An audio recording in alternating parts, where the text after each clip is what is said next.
Hi, this is Jundo. Welcome to Tree Leaf. It's a very good day here at Tree Leaf. You can see the ladder and all the other stuff behind me. The workmen are here to fix our roof that was damaged in the great earthquake here in Japan over a year ago.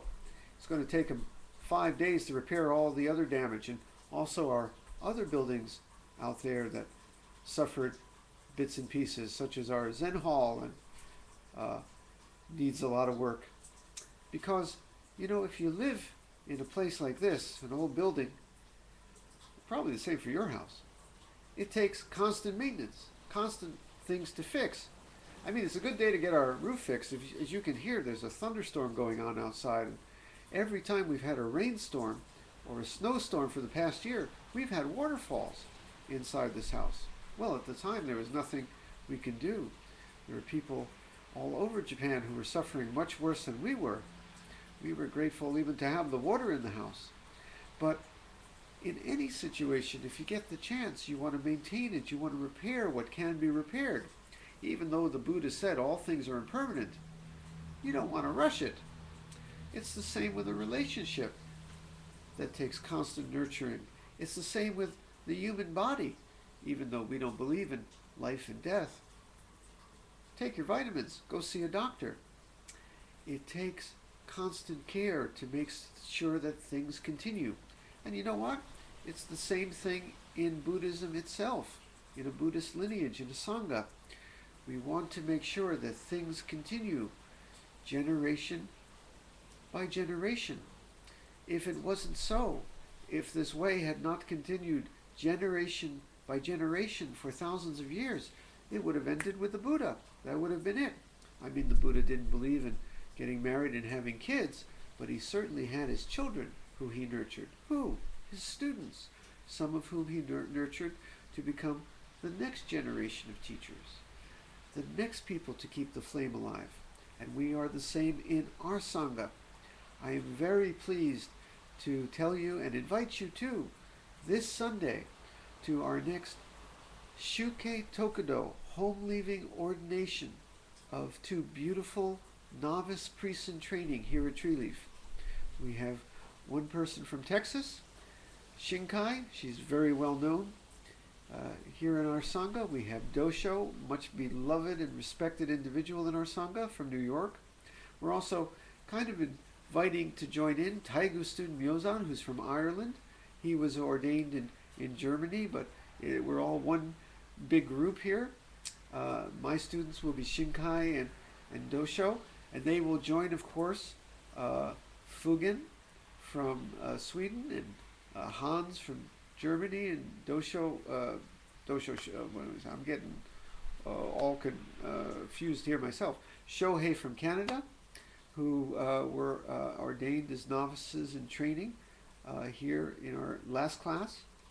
And I hope some of these individuals, maybe not all of them, but I hope some of them will, in a few years, be able to keep the flame alive.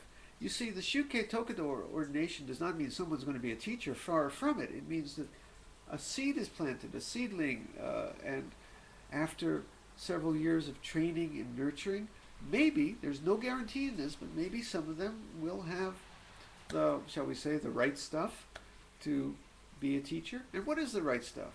We want someone who is ethical, with a beautiful heart, dedicated to our ways, sincere, someone who cares about helping sentient beings, someone who is well versed in our traditions and in our teachings and in our history, who will be able to keep those teachings and traditions and history alive. Maybe not all the traditions. I mean, in our Sangha, we keep some traditions and we make some new traditions too, certainly. But the heart of the traditions must be kept alive generation from generation. And this is the way we do it.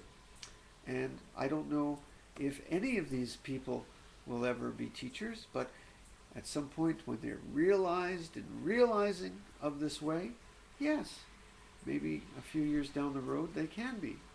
In the meantime, we just begin the process with what we call a home leaving ordination. Now, you know, that's a little strange for Zen monks to say these days, because for about 100 and so years in the Japanese lineages, most of the male priests have been married and had kids. And in our Sangha, we celebrate this. We leave home right at home, always at home. I had a beautiful discussion this week with some folks from a lay Zen teachers organization in the U.S., and I said in our Sangha, we don't make a big deal about whether we're lay priests or priest lay folks. I guess that's play folks, priest lay folks. You can call us bananas, or you can call us the rain, just like it's raining outside. We are fathers. When I'm a father to my children, I'm a worker when I'm doing my job. When I am nurturing the Sangha, I guess I'm the teacher. When I'm voting, I'm a citizen. We're many things in life, one of which is to be the folks who keep this Zen way alive. So call me priest, call me dad, call me worker, I don't care. I'm all of those. Nishijima Roshi, my teacher, was the student of Niwa Zenji, who was the abbot of Eiheiji, very big VIP in Zen. And he ordained Nishijima and our lineage to incorporate being teachers and priests and being at home and having jobs and taking care of what needs to be taken care of in all ways. Just like the division between male and female has been kind of blown off into emptiness. That's a very traditional division. You know, the women had to take a back seat in Buddhism for thousands of years. That's kind of been forgotten in the West. Well, we're saying now's the time to kind of forget this whole big thing about who's a monk and who's a not. I think the Buddha would say times are changing, and so we're going to change with it. And another thing about our Sangha and our ordination ceremony that's very controversial to some people, though I don't think it should be, is that when we have the ceremony and even some of the training that follows too, we're separated while forgetting all thought of distance and time. One fellow is going to be in New York, and Shinkai is going to be in Texas, and I'm going to be in Japan, and we're going to have our other members of the Sangha joining in from all over the world, and we're going to see each other heart to heart and face to face, well, over a computer screen. Is that so terrible? You know, I believe it's Buddhism 101 that this whole world is virtual, created right up here. That's what the Buddha taught. Oh, you hear the thunder? I hope that's a thunder of thumbs up, not, I guess I haven't been struck by lightning, so I guess that's okay. If you really don't like it, just strike me with lightning. Guess I'm okay. So, the world is largely created here. Light enters the eyes, processed as electronic signals in the brain. Buddhism 101.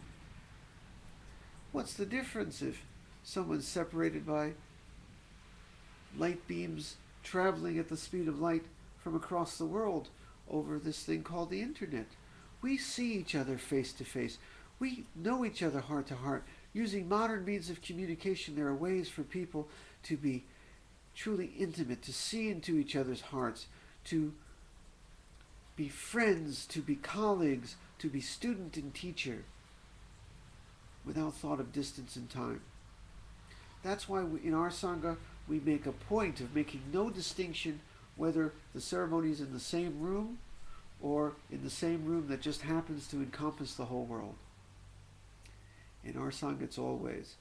We had one ordination ceremony that took place in Germany with Myozan from Ireland, and now that was with Taigu, and now I'm going to be in Japan with folks from the United States, and we had previous ordination with folks from Sweden and Germany and Canada.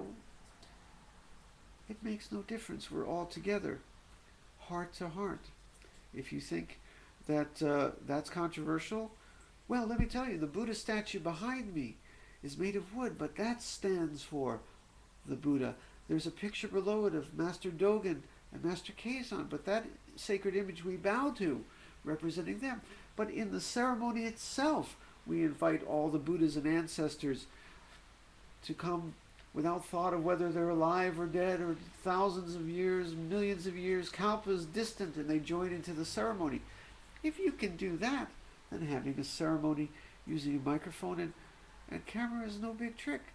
So we invite you this Sunday to our Shukkei Tokudo ordination ceremony, which will be netcast live from Tree Leaf. Members of our Sangha will be invited to join in. They will also be visible on the screen. And for others, you can either watch. I will put up a link in our forum of where the ceremony will be. I'll put one up here on our blog. And also Sunday afterwards, I will put up a recording to memorialize the ceremony too. And if you get a chance, please take a look. So I'm very glad to welcome Shinkai and Dosho and Myozan too, Taigu student. And as we anticipate Sunday, let's all sit together.